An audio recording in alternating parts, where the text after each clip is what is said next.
Everybody, my name is Alex Maluda, and I would like to talk to you a little bit today about servant leadership and how to become a servant leader. So, in definition, it's an approach focused on leadership from the point of view of the leader and his or her behaviors. So, servant leadership emphasizes that leaders be attentive to the concerns of their followers. They emphasize with them and nurture them.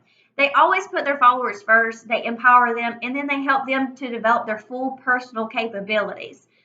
So to sum up a servant leader, they're ethical and lead in ways to serve the greater good of the organization, community, and the society at large. So you might be asking at this point, okay, how do I become a servant leader? I sure was. And being able to read these 10 steps of how you can open your mind up and how you can start focusing on becoming more of a servant leader and being able to serve your community was a real eye opener. And I definitely believe that every single person should be able to follow these and should follow these for the greater good of their organization and the society at large.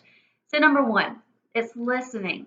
Servant leaders communicate by listening first. And I know in this generation, it's more of a talk, talk, talk, and then listen when you want to. But if you're able to sit there and you're able to listen to their needs and validate their followers' perspectives, to acknowledge them, you really go so much further.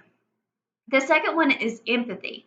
Empathize with them. And the book says that empathy is standing in the shoes of another person. And so, whenever I say that, you really want to just back up and be able to see exactly what's going on and walk in their shoes, so to speak. So, you know what's going through their mind and things like that, and you're really there for them, especially whenever they need it most. So then number three, that's healing. Servant leaders care about the personal well-being of their followers, really care about who is following you. Because one day, hopefully, there'll be a leader just as awesome as you are. So then number four, that's awareness. Awareness and servant leaders make them acutely attuned and receptive to their physical, their social, and their political environments. So if you're able to be aware of your surrounding and aware of your environment much more so than you already are, then you're able to step back and be able to hone in on the reasons why things go the way that they do and things like that. So you're able to tackle these problems with a lot more ease. Number five is persuasion.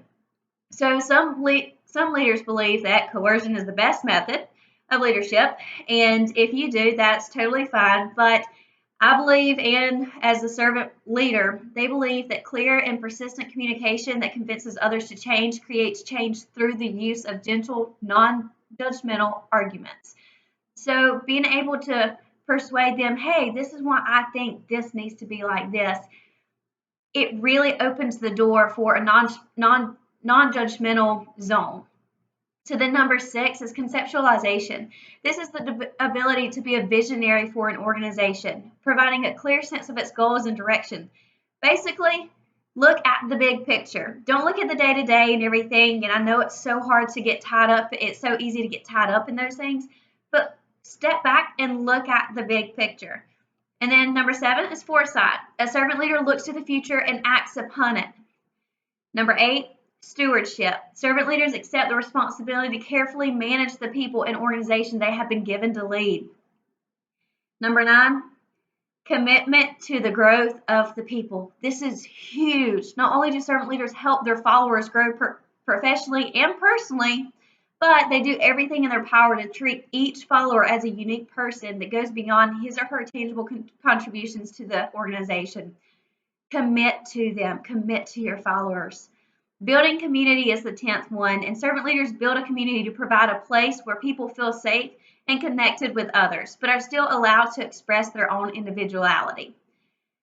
Anyway, that's just a little bit about a servant leader, and I know I'm going to strive every single day to become a better servant leader, and I absolutely 100% believe that you should too. Thank you so much.